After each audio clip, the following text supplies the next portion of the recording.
I don't know any baker who enjoys making cake samples if you're not a brick and mortar store.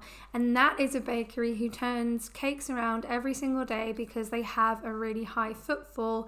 Whereas if you are a home baker, you're just going to be making those cake samples when you have a sit-down consultation or if you're posting those cakes out.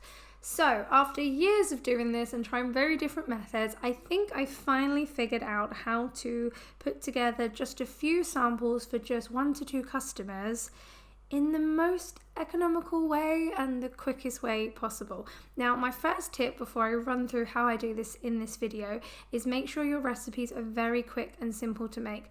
I've switched out from the creaming method to the all-in-one method recently. That has sped things up twofold. So just look at your practices and see where you can speed up your processes to make this bit a little bit simpler.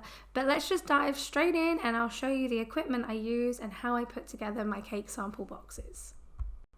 So the first thing I realized is bake your cakes in a loaf tin. Now the tin that I have is not the most square looking. I have been looking at some online that are very square or rectangle shaped. These would be perfect to give you a really sharp edge. But if you bake your cakes in a loaf tin, then you're literally trimming off those edges, cutting the top, and then starting to slice them into the size that you wish for your cake samples. So now all you have to do is trim the top off. I have a really good serrated knife from PME. It's so sharp, so perfect for things like this. And then I just go in and I cut the edges off of the cake, trying to keep this as straight as possible. Then cut in the very ends off. And then I keep the base intact just so it makes it a little bit sturdier to work with. So I'll take my ruler here and just figure out what size I want to cut these to. So I'm measuring it's about 7 inches long, the cake that I have. So I reckon if I do about 2.5 inches into 3 pieces, then that should work quite nicely. And I'm just going to trim those down and make them a little neater. But as you can see, we now have a block of cake, which isn't huge for just about 2 people. So I'll take the ends off just so it looks a bit better and you don't have that kind of crust between the layers. Now you can see you have a nice little cube that you can cut into 4 or 2 pieces. Now because I only have 1 loaf tin, I baked my chocolate cake in a 4x4 inch square tin, and then I divided this into 3 oblongs, so they were a little under 1.5 inches each, so that I had 3 slices that I could then add some sugar syrup to and start to add the filling. So I put my filling in a piping bag so that it's a lot neater and easier to add, and I just do like a little squiggle because then you get this really nice pattern.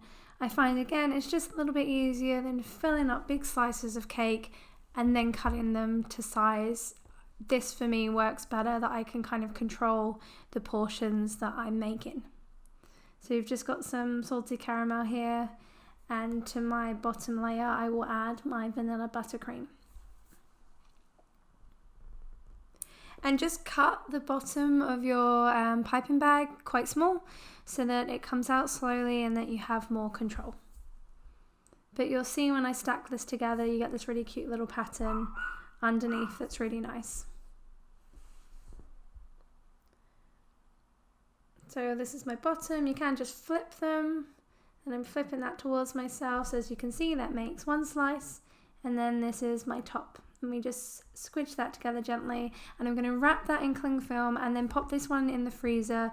Again, chill your cakes. My chocolate cake's very soft, so I freeze it because it doesn't firm up much in the fridge, and it just makes it a lot easier to slice these really neatly.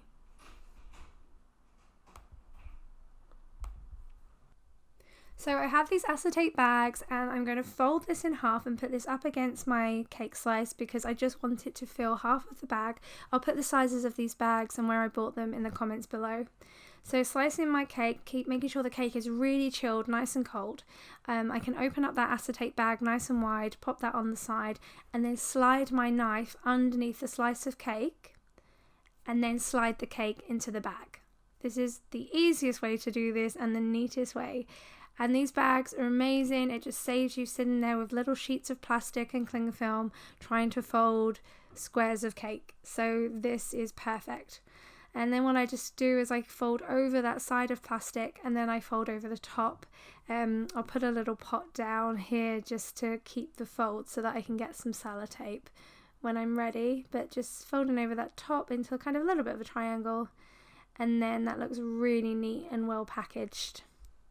So I'll go through this again. I mean, if you do this with all of your slices, it will just look really tidy. Another big thing is looking at the box that you are sending your samples in and making sure that your cake samples will fit. Again, I'm awful with dimensions and measuring. It's just not my strong point, and I'm terrible with packaging. So it's taken me a very long time to work out things.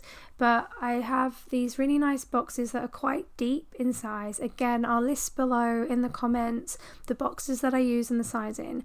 And then I realised if my cakes were about an inch in width and then about 3 inches in height, roughly, they will all fit quite neatly in this box. All my cakes, samples and flavours, they're not exactly the same size as they are cut.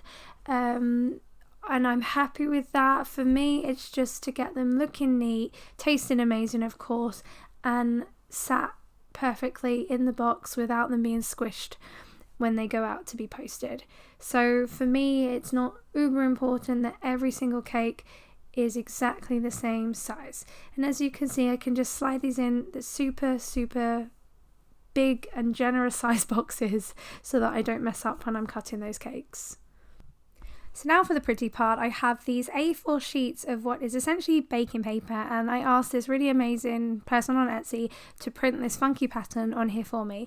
I've made a groove so that they fit really neatly into the box, just measuring that up against the box and then doing a groove so that the bottom sits in nicely, and it just adds, the pretty packaging and make it look really lovely and a little bit sanitary as well. And then I'm just putting my cake slices in sideways. So rather than doing it the kind of vertical way that a lot of people do, I put mine in sideways. I have little stickers that I've handwritten for each flavour.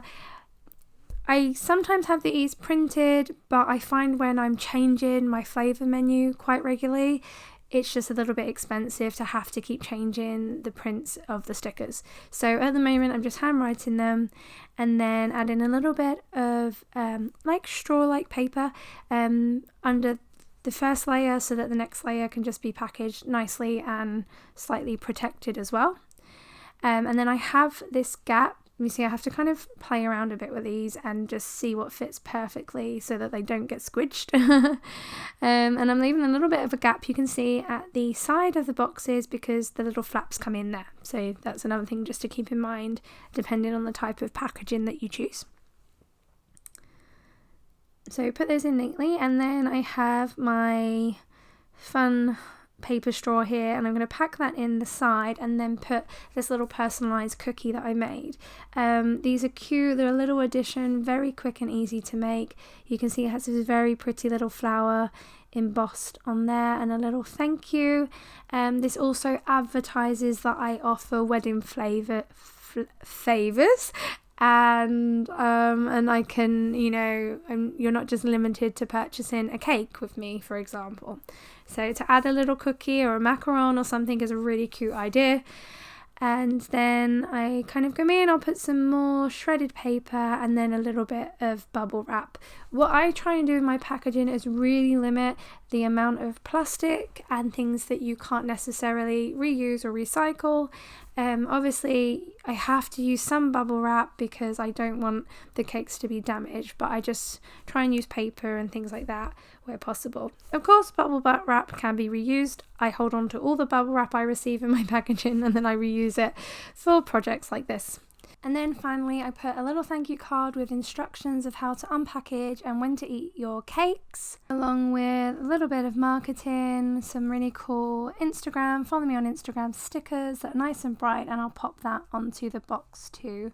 So all your information, including your contact number and website and hygiene rating, is perfect to add to the inside of these boxes, especially if the customer hasn't had any contact with you beforehand. And there we go, that's ready to be posted out.